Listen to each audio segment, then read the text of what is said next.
dengan berpikir kritis. Yang kedua, tujuan pembelajaran kita yang kedua yaitu siswa dapat mampu mengidentifikasi dari artikel atau mengidentifikasi struktur atau unsur dari artikel ilmiah populer. Dan yang ketiga, siswa mampu mengevaluasi keakuratan informasi dari artikel ilmiah populer tersebut.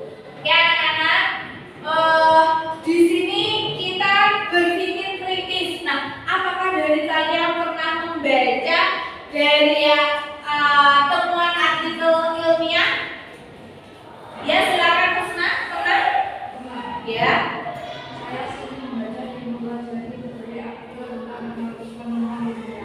Oke, bagaimana caranya menilai dari keakuratan informasi tersebut? Itu benar? Bagaimana caranya? Ya.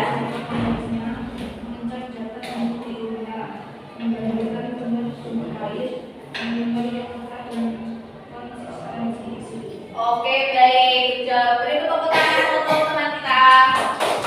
Ya, jawabannya tepat sekali ya.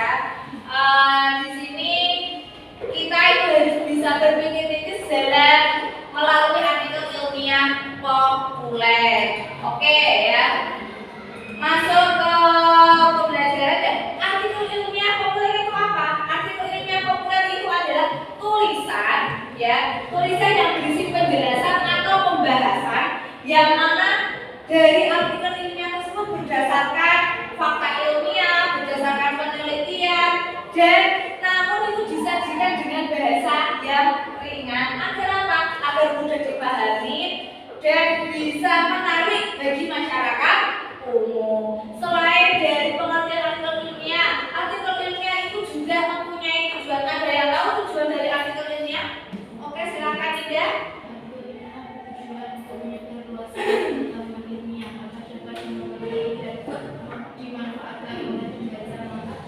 Ya, baik, tepat sekali. Nah, tujuan dari artikel ini bertujuan untuk menyebarluaskan pengetahuan ilmiah agar apa? Agar dapat dimengerti dan dimanfaatkan oleh pembaca non-ahli.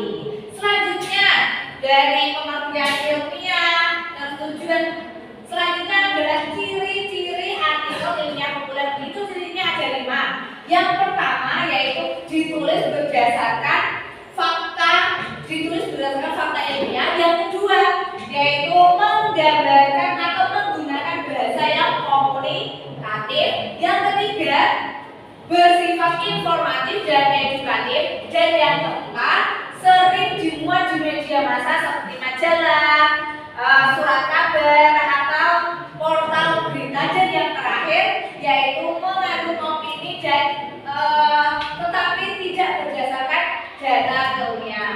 Nah, untuk struktur ilmiahnya itu ada 5. Yang pertama ada judul, dan yang kedua ada pendahuluan, yang ketiga ada isi atau pembahasan, yang keempat ada penutup, dan yang kelima yang terakhir ada data referensi. Selanjutnya setelah kita mengetahui dari struktur ilmiah, bagaimana cara kita berpikir kritis dengan mengidentifikasi dari bias, mengidentifikasi dari validitas sumber, dan mengidentifikasi dari logika argumen. Nah, yang pertama, cara kita untuk mengidentifikasi dari bias yaitu jenis bias yang perlu diidentifikasi. Yang pertama ada bias penulis, yang kedua ada bias publikasi, yang ketiga ada bias konfirmasi, dan bias emosional. Nah, untuk mengidentifikasi dari validitas sumber, yang pertama itu ada otoritas, yang kedua ada referensi ilmiah, dan ketiga ada kemutahiran. Nah, dan yang terakhir ada tujuan untuk identifikasi validitas sumber. Nah, untuk yang validitas logika argumen itu yang pertama caranya bagaimana kita menguji dari validitas sumber. Itu yang pertama ada keterkaitan bukti ya, keterkaitan bukti dan kesimpulan, terus ada keseimbangan bukti. Baik, itu adalah penjelasan tentang cara kita berpikir kritis melalui artikel ilmiah populer.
Ya.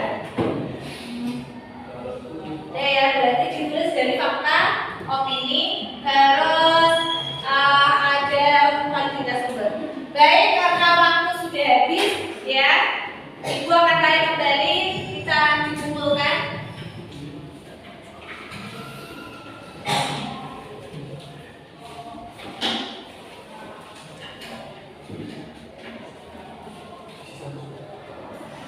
Ya. Oke, terima kasih.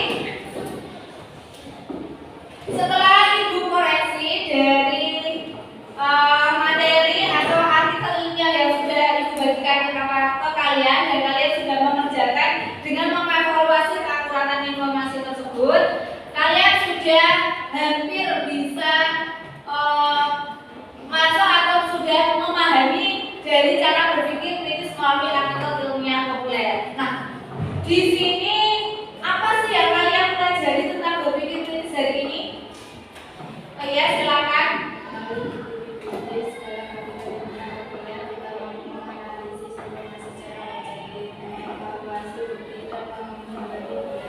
Ya,